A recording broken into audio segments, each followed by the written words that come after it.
안녕하세요. 반도체 업계를 강타하는 소식이 있었습니다. 미국의 주요 채널을 통해서 삼성과 하이닉스에 주었던 1년간의 유예기간이 끝나면 일정 수준 이상의 기술을 요하는 첨단 반도체를 생산하지 못하도록 제한할 것이라는 뉴스가 터진 것이죠.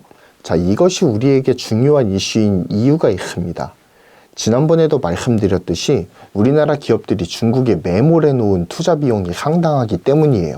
삼성의 시안 공장은 삼성전자 낸드 플래시 반도체 전체 생산량의 40%를 담당하고 있죠. SK 하이닉스의 우시 공장의 경우는 더 심각합니다. SK 하이닉스 우시 공장에서는 전체 D램 생산량의 48%가 생산되고 있어요. 그만큼 삼성과 하이닉스에게 있어서 이 중국 소재의 공장은 포기할 수가 없는 주요한 수익원이에요.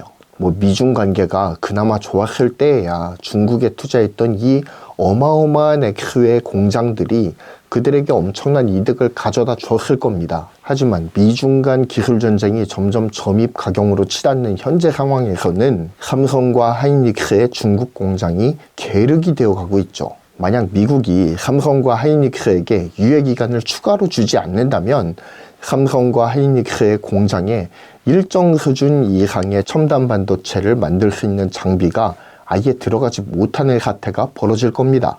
또한 지금 노광 장비 중에서는 EUV 장비뿐만 아니라 DUV 장비, 그러니까 레거시 공정에 들어가는 장비들까지도 반입을 불허하고 있기 때문에 이건 여러모로 정말 답 없는 상황이 펼쳐지고 있다고 보아도 과언은 아닐 것 같아요. 어찌됐든 구형 공정으로 생산된 이 반도체들은 시장성을 잃어버리겠죠. 그리고 마진 또한 줄어들 것이 뻔합니다. 지금 2024년이 되면 낸드 플래시만 해도 176단이 이제 대세가 될 거거든요.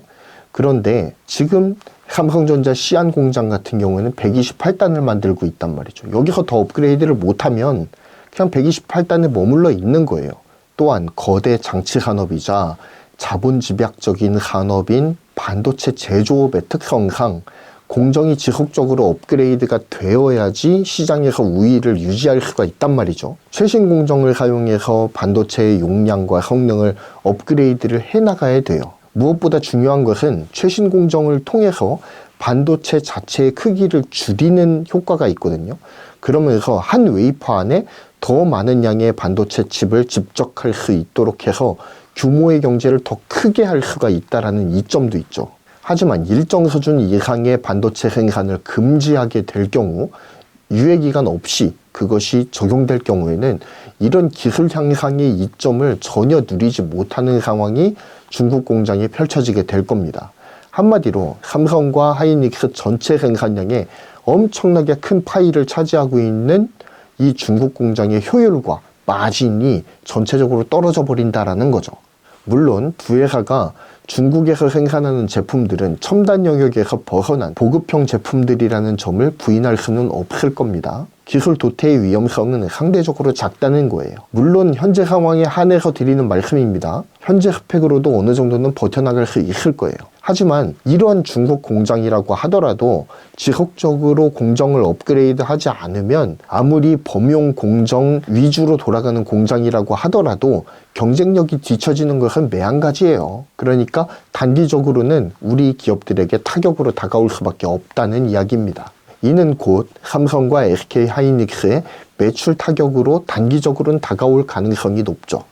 장기적으로 보았을 때에야 미국의 이번 조치가 분명 삼성과 하이닉스에게는 좋은 일이 될 거예요. 이건 분명한 사실입니다. 무섭게 치고 올라오는 중국 반도체 회사들을 숨죽이게 만들 수 있으니 삼성과 하이닉스는 더욱 기술을 고도화해서 중국 회사들의 추격을 따돌릴 수 있는 기회를 얻었다고 해석할 수도 있겠죠. 하지만 중국 공장을 빠르게 손절하고 국내나 미국 등 다른 곳으로 효과적으로 생산지를 옮길 수 있을지는 미지수예요. 그리고 지금까지 투자해 놓은 매몰 비용이 너무나도 많기 때문에 당장에 이 공장을 옮기는 것도 굉장한 리스크입니다. 이와 같이 삼성과 하이닉스가 너무 깊이 중국에 발을 들여놓은 것이 지금 오히려 도구로 작용하고 있는 상황이에요. 그때 당시는 중국에서 워낙 잭팟이 터져서 그럴 수밖에 없는 상황이었다라는 변명은 통하지 않아요. 왜냐면 모든 투자에 있어서 몰빵은 감수해야 되는 리스크도 굉장히 큰 법이거든요. 우리가 이미 교훈을 가지고 있지 않습니까? 주식 투자나 코인 투자를 통해서 뼈저린 교훈을 이미 사무치게 얻고 있잖아요. 몰빵이 얼마나 위험한 것인지에 대해서 말입니다. 저는 솔직히 도대체 뭔 생각으로 전체 생산량의 40에서 50%에 육박하는 물량을 이 중국에다가 몰빵을 했는지 도저히 이해가 되지 않는 부분이에요. 솔직히. 물론 중국 시장이 지금도 세계 최고의 반도체 소비 시장이라는 사실은 변하지 않아요. 시장 메리트는 확실합니다. 그건 이해가 가요. 그런데 시장이 크다는 것이 그 시장에 몰빵하라는 의미는 아니잖아요. 삼성과 하이닉스는 그때의 업보에 대한 반대급부를 지금 받고 있다고 해도 과언은 아닐 겁니다. 자, 그렇다면 이거 어떻게 해야 될까요? 어쨌든 문제가 터졌으니까 해결은 해야 될 거 아니에요. 솔직히 말씀드리자면 리쇼어링이 답입니다. 중국 공장을 장기적으로 도태시키고 국내로 계속해서 생산 물량을 이연시키는 것이 유일한 해법이긴 해요. 중국 공장 도태 시나리오가 속속들이 나오고 있는 상황이기도 합니다. 삼성전자는 중국 공장에 더 이상의 투자는 없다고 공언하는 행보를 보이고 있죠. 왜냐하면 미국 반도체 과학법으로 인해서 지원되는 보조금을 신청할 것으로 보이기 때문입니다. 반도체 과학법 보조금을 받을 경우에 얼마를 받든 향후 10년간은 중국을 비롯한 미국 안보에 위협이 되는 국가의 첨단 산업 내지는 반도체에 대한 투자를 할 수가 없어요. 이러한 바리케이트 조항으로 인해서 과연 중국의 대규모 생산 기지를 두고 있는 삼성과 하이닉스가 보조금을 받는 게 옳은 선택이냐라는 것에 대한 갑론을박도 이어지고 있는 상황이긴 합니다. 그런데 결과적으로 봤을 땐 보조금 받고 중국은 손절하는 게 맞아요. 중요한 것은 우리의 절대적인 주력 산업인 반도체 산업을 지속할 수 있도록 하는 데에 있겠죠. 중국을 배제할 경우 세계 최대의 시장에서 영향력이 줄어들 것입니다. 그거는 분명한 사실이에요. 그리고 중국이 어떤 보복을 할지도 모르죠. 하지만 미국을 배제한다면, 미국의 법안에 따르지 않는다면 산업 자체의 존속이 어려워져요. 중국 뚜까 맞는 거 보세요. 말이 안 되는 거예요. 그러니까 우리의 전체 수출 품목 중에 반도체 비중이 정말 압도적이거든요. 그런 우리나라 입장에서는 시장이냐 산업의 존속이냐를 건 운명의 배팅을 해야 되는 상황입니다. 굉장히 아이러니한 상황이죠. 그런데 여기서 중요해지는 것이 저는 바로 정부의 역할이라는 생각이 들어요. 전 사실 정부가 뭐 하는 건지 잘 모르겠습니다. 아니 어떻게 상황이 이 지경이 될 때까지 흐흐방관하고 있는 건지 모르겠어요. 외교적인 무슨 제스처가 있나요? 없잖아요. 행정부가 일을 지지리도 못하고 있다는 증거가 여기저기에서 쏟아지고 있습니다. 뭐 그 점에서는 뭐 전 정권도 그리 잘한 건 없어요. 뭐 대기업 뚜까패기 바빴죠. 그런 면에서 보면 전 정권이나 현 정권이나 뭐 독인 객인이에요. 그렇다고 정치권에서 이거를 잘 풀어나가느냐? 그것도 아니에요. 정치권에서 최대 이슈가 뭐였습니까? 어제까지?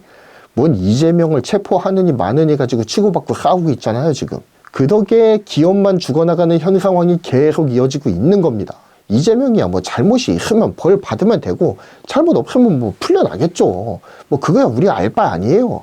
걔가 뭐 감옥을 가든 말든 뭐 우리 생활에 뭐 손해가는 거 있습니까? 그거 아니에요. 지금 그런데 나라의 밥줄이 지금 흔들리는 상황인데 이 한 사람 두고서 잡아가네 만회할 상황이냐고요. 이게 엄한 쌈박질이나 하고 앉아 있으니까 국회의원들을 국회의사당에 풀어놓은 300마리 투견이라고 하는 겁니다. 국회가 개판이면 행정부라도 잘해야죠. 이건 뭐 행정부도 뭐 하는 건지 잘 모르겠어요. 전 솔직히 이 대통령이 외교적으로 무언 성과를 냈는지 잘 모르겠습니다. 솔직히. 경직된 한일 관계 풀었나요? 치포동맹 이슈에서 한국의 국익을 확실히 챙겼습니까? 이번 반도체 과학법에서 한국 기업들 막 된소리 맞는 동안 정부가 한 일 뭐예요 도대체? 전혀 일을 하지 않는 국회, 놀고 먹는 국회, 뭔 일을 해야 되는지도 모르는 행정부가 정말 대환장 파티를 벌이고 있다고 보아도 과언이 아닐 겁니다. 지금이라도 정신 차려야 돼요. 중국에 몰빵한 한국 반도체가 더 이상 타격을 입지 않도록 미국, 중국하고 정부에서 잘 풀어나가야 돼요. 쉽진 않겠지만 현 상황을 기업에게만 밀어두는 거는 정말 한 나라의 수반들로서 할 일이 아니죠. 그건 책임을 다하지 않는 겁니다. 뭐 제가 웬만해서는 이 채널에서 정치 얘기 잘 안 하는 거 알고 계시죠? 그렇지만 오늘은 한마디 해야겠습니다. 국회 제발 정신 좀 차리세요. 한국한 칩흑법 누더기 만들지 말고 제대로 만들어서 내놓으세요. 대기업 때리기에 혈안되어서 진짜 잡아야 될 것이 뭔지 가리지 못하는 우를 제발 범하지 말란 말입니다. 지금 국회가 해야 될 거는 대기업 패는 일 아니에요. 지금 중요한 거는 대기업과 중소기업이 하나가 돼서 반도체 생태계를 구축하는 일이거든요. 그게 제일 중요해요. 그리고 그 일을 하기 위해서 한국판 칩흑법이 존재한다고 생각을 하는 거거든요. 정말 국회의사당에 살고 있는 그 300마리 투견들이 대한민국을 조금이라도 생각한다면 이재명 가지고 쌈박질할 생각이나 하지 말고 한국 대표 먹거리 이 반도체 지킬 법안들을 빨리 만들어서 민생 안정시키세요. 제발 부탁합시다. 그리고 행정부도 갑질 좀 그만하고 외국 나가서 논란 좀 만들지 말고 이리저리 실언해가지고 구설수에나 오르지 좀 말고 나라의 백년대계를 생각한 정책들을 펼쳐나가라는 거예요. 현 상황은 당장의 큰 먹거리에 눈이 멀어서 분산 투자를 등한시한 기업들의 투자 실책이 가장 크다고 생각은 합니다. 하지만 그보다 더 큰 잘못을 하는 존재들이 있는데 바로 정치인들이에요. 기업들이 실책할 때 바로 잡아줘야 되는데 이 정치권이 전혀 작동하지 않는다라는 겁니다. 또한 기업들이 어려움을 겪고 있을 때 외교적으로 풀어줘야 될 정부와 정치권이 흐흐방관하고 있다는 게 가장 큰 문제예요. 반도체 과학법을 통해서 삼성, 하이닉스 등 한국 기업들이 막대한 손해를 떠안게 되는 현 사태가 발생할 동안 정치권은 도대체 뭐라고 앉았느냐고요. 반성 좀 하세요. 경제를 말하였습니다. 정치권이 진짜 너무 답답해서 한마디 했습니다.